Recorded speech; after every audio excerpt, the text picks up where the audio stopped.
14 Anatolian Shepherd dogs. Where are they? Nobody knows. Not the US government, not the breed's own historians. Nobody has ever traced it. Not once in almost 90 years.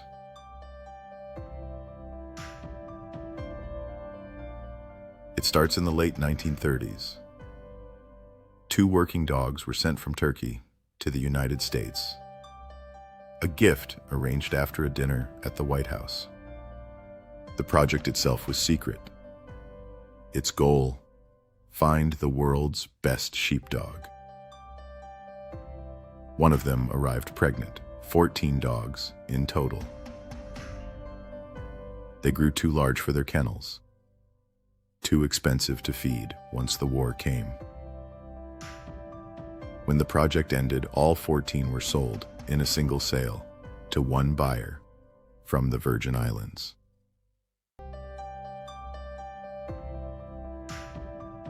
What happened to them after that was never written down. Nobody knows why that buyer wanted them either. Not for certain, but the Virgin Islands had a sheep breed of their own. Little St. Croix sheep still raised there today.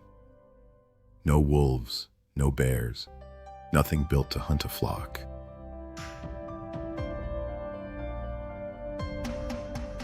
What they did have was feral dogs and feral hogs. Descendants of animals European settlers had brought over centuries before. Left to fend for themselves, gone wild. By then, those packs were a real threat to any flock on the islands. No, that's a guess, not a record, but it's the only guess that actually fits.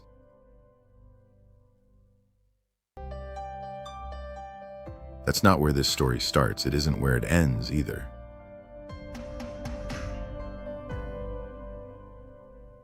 Start closer to the actual beginning. A few decades after those 14 dogs vanished, a different attempt took root in America. Deliberately, this time. This one left a paper trail, a breeding pair imported from Turkey in the late 1960s. The first American-born litter arrived in August of 1970. That same year, a club was founded to keep the bloodline honest. It still exists today for the same reason it started: to make sure a dog carrying this name actually carries this history. The reason America wanted them in the first place wasn't sentiment. It was the same math almost every one of these stories lands on eventually. A rancher with a predator problem. A choice between killing the predator or finding something else that works. That same math is still being run today, on a different continent entirely. In Namibia, since 1994, dogs from this same working lineage have been placed with cattle and goat farmers to keep cheetahs off the herds instead of off a bullet. Over 600 dogs across 25 years. 91% of those farmers reported fewer losses. Fewer losses meant fewer reasons to shoot a cheetah on sight. A species that was disappearing is still here today because of a dog. A dog most of those farmers had never even heard of a generation ago. And Namibia isn't the only place that sent for one. In Australia, farmers had already tried other guardian breeds. They kept losing lambs anyway. So they started importing Anatolian Shepherds instead. For foxes, for wild dogs. One farmer put it simply: the year he got one of these dogs was the year he stopped losing lambs. Trace it back far enough, and every one of these roads leads to the same place. In the British Museum, there's a stone relief of a dog built like this one. The Assyrian, carved almost 4,000 years ago. That's the oldest surviving portrait of this breed anyone has ever found. But the tradition itself goes back even further than that carving. Livestock guardian dogs are believed to have taken up this exact job. Sheep, goats, a shepherd with no better option than a large, loyal animal. Roughly 6,000 years ago, in this same stretch of land. The carving proves it existed. The job came first. Instinct never asked for proof, but it's nice, once in a while, to have it anyway. Here, on the very soil where it all began, something has shifted. Fewer people herd for a living now. Many moved to the cities. The flocks that are left have only gotten bigger. It's the old way of doing this. One family, one small flock, one dog on the hillside. That's fading. The job itself hasn't disappeared. It's just changed shape, quietly, the way a lot of very old things do before anyone notices. And on one hillside, one particular morning, none of that history crosses anyone's mind. This is that hillside. This is that morning. Every morning here begins the same ritual. Not this one.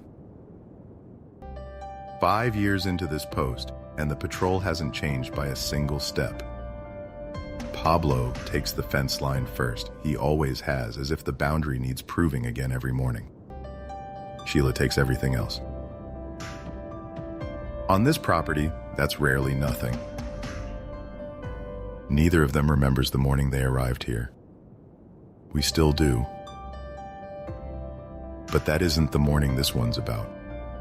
Somewhere past those hills, this breed's forebears made this exact walk. Not for a view, not for exercise, but for a flock, on a real mountain for something close to 6,000 years. Pablo and Sheila have never once done that. No flock has ever grazed this garden. Nobody told them that. Instinct never asked for proof.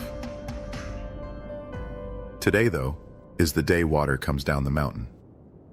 Nothing here has any way of knowing that yet. Except somehow they already do. By mid-morning, the mystery gets smaller. 3 months into her life, and she still carries no name. That isn't the part worth telling. There were others in this litter. She's the only one who never left this garden.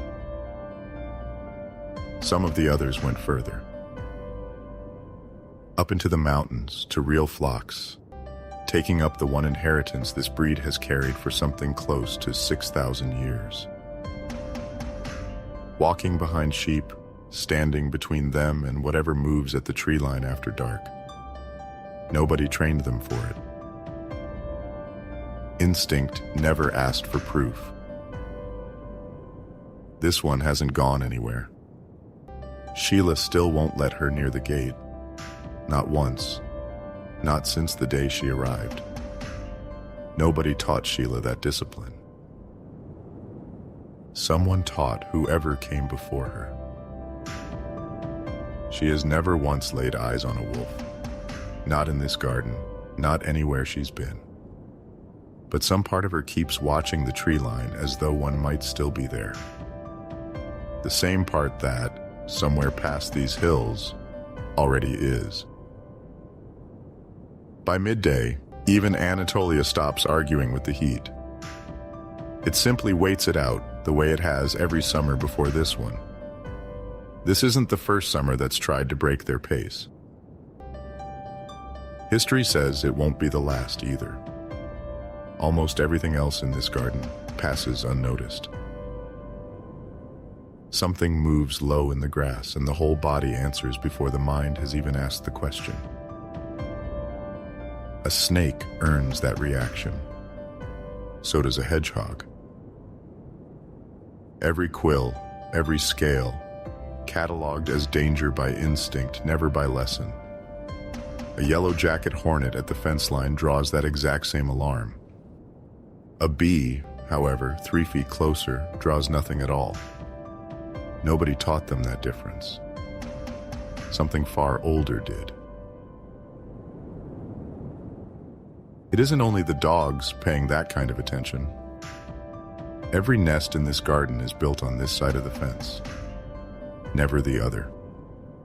Over there is a neighbor's yard and a neighbor's cats. Nobody ever taught a bird that difference either. It worked it out on its own. The puppy hasn't worked anything out yet. Patience least of all.